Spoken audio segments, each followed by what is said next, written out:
Il y a bien longtemps, sur l'île des bandits, un pirate d'une réputation effroyable inspirait la vie des petits. Car ce pirate ne paraissait pas méchant aux yeux des enfants. Fréquemment, il lui arrivait de les enlever pour qu'il puisse constituer son équipage. Les enfants étaient contents de voguer sur les océans, loin de leurs parents. L'école devenait buissonnière. Ils n'étaient plus obligés d'apprendre à écrire, lire ou compter. Ils voulaient tous profiter de leur enfance pour voyager, que de perdre du temps inutilement à s'instruire. Mais un beau jour, selon la légende, ce pirate entendit parler d'une grotte sous-marine qui s'appelait la grotte du diable. Par un tour de magie, il transforma son navire en sous-marin. Il décida alors d'explorer les fonds marins. La surprise fut de taille pour les enfants en découvrant ces créatures de la mer qu'ils ne connaissaient pas. On pouvait y voir des sirènes hideuses, des dragons des mers effrayants ou des pieuvres aux tentacules énormes. « Ne vous inquiétez pas, les enfants, » rétorqua le pirate. « Tant que je serai à vos côtés, vous ne risquerez rien. Jack le pirate va toujours au bout de ses fins pour acquérir n'importe quel butin. » Le sous-marin trouva la grotte qui était immense. Il pouvait largement y circuler dedans. Soudain, il remonta à la surface, mais à l'intérieur de la grotte. Jack le pirate sauta de joie. Sur les parois des rochers, il y avait de jolis diamants, des rubis ainsi que des gemmes. Ce sont des pierres fines et précieuses, possédant de nombreuses couleurs. « Au travail, les enfants! Nous devons récupérer ce formidable trésor dans cette grotte du diable !» affirma Jack le pirate. « Quand nous repartirons, nous serons riches !» Parmi la troupe, Jack le pirate ne vit pas s'approcher d'un enfant, un serpent de mer. Il était nullement dangereux, car ce n'était qu'un bébé qui mesurait près d'1 mètre. Ce serpent s'appelait Bala, et sa bouille ne faisait pas peur du tout. En arrivant aux côtés d'un petit garçon, il lui demanda « Tu t'appelles comment ?» Le petit garçon, surpris par la question et la créature, ne put crier. Bala, par sa magie, lui envoya une onde d'apaisement. Il finit par répondre « Tom, tu veux jouer avec moi ?»« Je ne peux pas, je dois travailler pour mon capitaine. »« Il ne se rendra compte de rien, » dit le serpent de mer. « Je vais te rendre invisible à ses yeux. »« D'accord, » dit le petit garçon. Bala s'ennuyait dans la grotte du diable.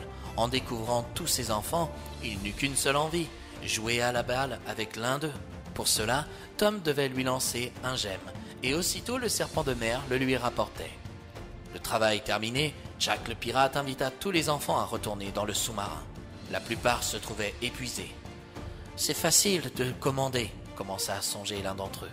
« Il m'énerve de crier comme ça, » se dit un autre. « Papa et maman me manquent, » pensa un troisième. Tom repartit avec le reste de l'équipage, mais se garda bien d'affirmer qu'il y avait un hôte supplémentaire dans le sous-marin. En revenant à la surface, Jack le pirate métamorphosa à nouveau le sous-marin en un véritable navire, puis il fila vers l'île des bandits. Quand soudain, un grondement de terreur surgit des profondeurs de la mer, à la grande stupeur de tous les enfants. Des remous gigantesques apparurent. « Mais que se passe-t-il » grogna Jack le pirate. « Protégez-vous, les enfants! Paris à mouiller! À virer !»« C'est ma maman » affirma Bala à l'égard de Tom. « Ta mère ?»« Oui, elle ne voulait pas que je m'en aille. Mais moi, j'ai envie de découvrir le monde. » Le petit garçon réalisa alors dans quelle situation il avait mis ses parents. Il devait certainement s'inquiéter et s'angoisser plus que tout. Comment allait-il pouvoir dire à Jack le pirate qu'ils avaient à leur bord l'enfant d'un terrible serpent de mer, souhaitant certainement leur mort? Contrairement à Bala, sa mère était 100 fois plus grande. En un quart de seconde, elle pouvait réduire à tout moment un navire en miettes. C'est alors que Jack le pirate, avec sa magie habituelle, fonça sur l'île des bandits. Mais en mettant les pieds sur la terre ferme, cela n'arrêta pas l'énorme serpent de mer, qui s'arrêta à l'instant où Bala lui fit face à côté de Tom sur la plage. « Je t'en supplie, maman, ils n'y sont pour rien !» lâcha Bala. « Bala, j'ai eu si peur qu'on puisse t'enlever de force !» dit le serpent de mer. « Je suis parti avec mon ami Tom, car je voulais découvrir le monde !» dit Bala. « Tom ?» lâcha Jack le pirate avec surprise. « Tu as osé amener un serpent de mer dans mon navire sans me demander ma permission ?» s'emporta-t-il. « Suffit !» cria la maman de Bala. « Tu n'es qu'un bandit, un vaurien, un tricheur !» Jack le pirate recula. Il n'avait aucune envie d'être mangé par ce monstre des mers. La maman de Bala regarda Tom et lui demanda « Quel âge as-tu » « J'ai 7 ans, madame, » répondit innocemment l'enfant. « Madame, ne vois-tu pas que je suis un serpent de mer, mais avant tout une maman qui a été très inquiète ?»« Si, » rétorqua l'enfant. « Où sont tes parents ?» demanda la maman de Bala. Tom baissa les yeux. Ses parents devaient certainement être chez eux. Le serpent de mer rentra dans son esprit avec sa magie, sans qu'il ne s'en aperçoive. Il découvrit alors son parcours aux côtés de ce pirate qui ne cessait pas de leur mentir. « Vous devez certainement tous être dans la même situation que Tom, » avoua le serpent de mer à tous les autres enfants. « Prenez tous un gemme dans la paume de votre main, » avoua-t-il. « Si vous souhaitez plus que tout retrouver vos parents, il vous suffira de penser à eux très fort. »« Vous faites quoi, là ?» demanda Jack le pirate. « Je vais ramener ces enfants là où ils doivent être. »« Il en est hors de question. C'est mon équipage !» Il venait à peine de terminer sa phrase que la totalité des enfants avait disparu de ses yeux.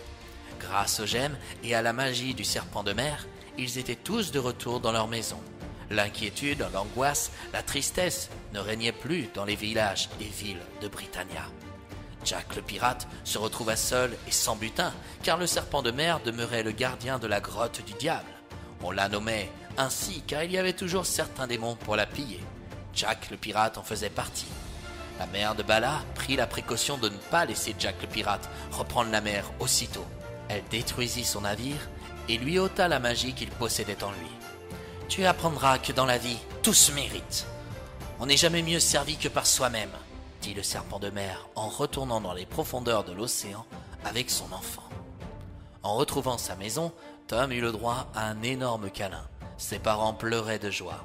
Il comprit à cet instant le mal qu'il leur avait fait en s'éloignant d'eux sans les prévenir. Un jour, oui, il pourra découvrir le monde, mais pour l'instant, il n'était qu'un enfant et devait apprendre à contourner des dangers que seuls ses parents pouvaient lui faire éviter. « Tu sais, » dit le père de Tom, « quand on est petit, on voit le monde moins cruel que lorsque nous sommes grands. »« Et quand nous sommes grands, nous le voyons moins bon que quand nous sommes petits, » rétorqua l'enfant. « Que veux-tu dire ? Si je te disais que c'est un serpent de mer qui m'a ramené chez vous, me croirais-tu ? Peu importe la manière dont tu es revenu, avoua sa mère. Le principal est que nous soyons de nouveau tous ensemble. Oui, et je vous promets de toujours rester près de vous. À la bonne heure, cria son père. Maryse, je crois que notre fils a drôlement grandi, avoua-t-il. Peut-être, mais il restera toujours mon petit garçon, affirma la maman.